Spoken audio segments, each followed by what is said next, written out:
It Ends With Us by Colleen Hoover, book summary. Are you a fan of romance novels? If so, you'll definitely want to check out Colleen Hoover's It Ends With Us, a story of love, violence, and the difficulty of making the right decision. This adult title has teen appeal as the main character is just out of college. This summary is a perfect way to peek inside the story of book that follows a girl named Lily who has just moved and is ready to start her life after college. Lily then meets a guy named Ryle and she falls for him. As she is developing feelings for Ryle, Atlas, her first love, reappears and challenges the relationship between Lily and Ryle. The purpose of this summary is to inspire and encourage you to read the whole book by summarizing the most intriguing bits of it that will tickle your imagination enough to want to read the whole piece. The book's time span begins on the day of Lily Bloom's father's funeral, where we find her mulling over her failure to speak in his honor since she had no positive memories of his figure. As she gets lost in her thoughts, sitting on the parapet of one of Boston's tallest buildings, a man named Ryle Kincaid, a person who will change her life, enters the scene. He had gone up to the terrace of that building because he needed to vent his anger, and we see him kicking a chair. That's the first meeting between Lily and Ryle. Ryle is a neurosurgeon, an ambitious man who seems to shy away from stable relationships, very fascinating and aware of his charm. A spark immediately springs between the two, and the dialogue assumes a precise mode based on crudely spoken truths, such as when Ryle already tells her after a few minutes that he would like to sleep with her, or when Lily confesses to him things that she never told anyone. The first meeting ends like this, without the possibility of meeting again if not for a simple chance. The death of her father, seen as a liberation for herself and her mother, makes Lily dust off the old diaries that she wrote in the form of letters addressed to the famous TV host Ellen DeGeneres, who was her when she was a teenager. The author uses the diaries as a flashback to Lily's past. Through them, we can glimpse what Lily's teens were like, a challenging period spent always fearing new violence from her father towards her mother, persistent hatred towards her, and disappointment towards her mother, who was a complete victim. One of the few things Lily appreciated about her home was her garden, where she could spend hours devoted to her vegetable and enjoy her great passion, gardening. But here in her sad adolescence, an 18-year-old Atlas enters the scene. He goes to the same school and is homeless. His refuge is an empty house in front of Lily's house. Slowly she approaches him little by little because she feels deep compassion for this homeless boy, sad and worn, a tender progression that leads them to get to know each other better and to trust each other. She shares a story of family violence, a violence that, in the case of Atlas, culminated in being thrown out of the house by a violent stepfather, condemning him to poverty. Lily is the only person who cares about him. She takes care of him, and it turns out that it was thanks to her that Atlas did not choose suicide as an escape. They fall in love, a healthy love made of tenderness, care for the other, and a sense of mutual protection that stimulates them to face life with determination. But Atlas can't go on living destitute forever, hiding in Lily's house while her parents aren't there.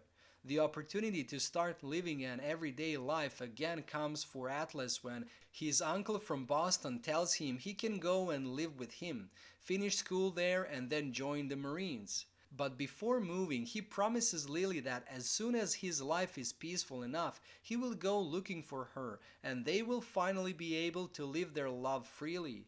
Lily promises herself that surely she too would one day be able to go to Boston and get to know this city where everything is possible and everything is better, as Atlas always told her.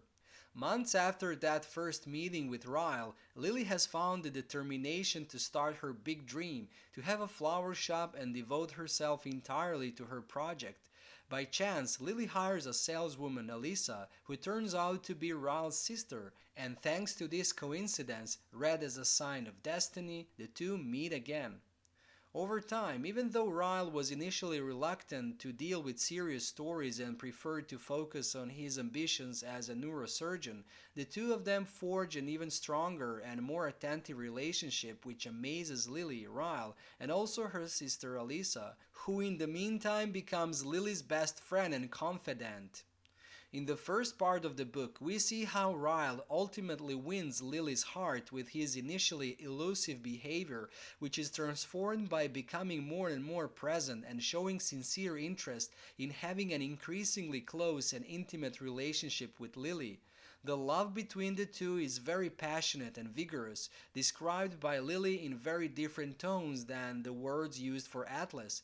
Just when the relationship between the two is taking off, Lily, Ryle, and Lily's mother, who in the meantime has moved to Boston to be close to her daughter, go to dinner at one of the best restaurants in Boston, and it is in that restaurant that Atlas works. Lily and Atlas recognize each other and then have a brief meeting at the exit of the restaurant, where they mutually tell each other that they are both engaged. The encounter with Atlas initially makes Lily doubt her feelings, seeing Atlas 8 years after and still keeping her love for him. But the story with Ryle is going very well, so she is convinced that maybe it's better this way. Lily senses that her life has finally taken the right direction, and every dream seems to have come true. A successful shop, a mother finally at peace and safe, Atlas's knot now untied, and an excellent relationship with an ambitious, charming man who loves her madly. But the right direction turns out to be a mistake. One night at Lily's house, after drinking and flirting as they usually do, Ryle drops a pan from the oven after slightly burning his hand, and Lily bursts out laughing. At that moment, Ryle's anger explodes, an element we already saw in their first meeting, and he hatefully pushes Lily, making her hit her head and causing a visible wound in the temple. That's the first episode of violence for Lily. She is shocked, since it was all she has always firmly rejected, and now she finds herself in her mother's shoes. But Ryle begins to convince her that he is deeply sorry, and while he rushes to take care of her, he lightly cuts his hand with the remains of the pan. Lily convinces herself that it could be a single episode and that Ryle cannot be like her father. The chance brings Lily and Ryle back to the restaurant where Atlas works. Atlas sees Ryle's bandaged hand and Lily's wound and immediately realizes something is wrong. He tries to convince Lily to break up with Ryle, finding an opportunity to talk to her while she goes to the toilet. Ryle, however, notices the meeting and the two contenders begin to fight. Atlas visits Lily at her shop and apologizes for what happened but warns her and hides a note with his number in her cell phone, telling her to call him if she needs him. She forgives Ryle's violence thanks to his revelation and requests for help. When he was 6 years old, while playing with his older brother, he pointed a loaded gun at him and his brother died. From that day on, he sometimes can't control his anger, so he asks her to help him. She then becomes convinced that she cannot compare his violent acts to those of her father because her father had no motivation behind the violence. Therefore, the relationship seems to proceed again, even if the episodes of violence go on. The two decide to get married quickly in Las Vegas. But the peace lasts only for a few months. Ryle falls back into morbid attitudes, suspiciousness, and obsessions towards a hypothetical feeling and a secret relationship between her and Atlas after finding the note behind Lily's cell phone. That leads to unprecedented violence against her and culminates in a near-rape episode. As soon as she recovers, Lily seeks help from Atlas, who takes her to his house. She will stay there a few days after finding out she's pregnant. The confusion in her is enormous now. She cannot be happy with the new life she brings with her while her life is crumbling. Meanwhile, Atlas tells her that he will always be available for her whenever she needs it. Lily is pregnant, but she doesn't tell anyone. In the meantime, Ryle decides to spend months off for specialization and, above all, to calm things down. Months pass and Lily develops the idea of the impossibility of continuing the relationship.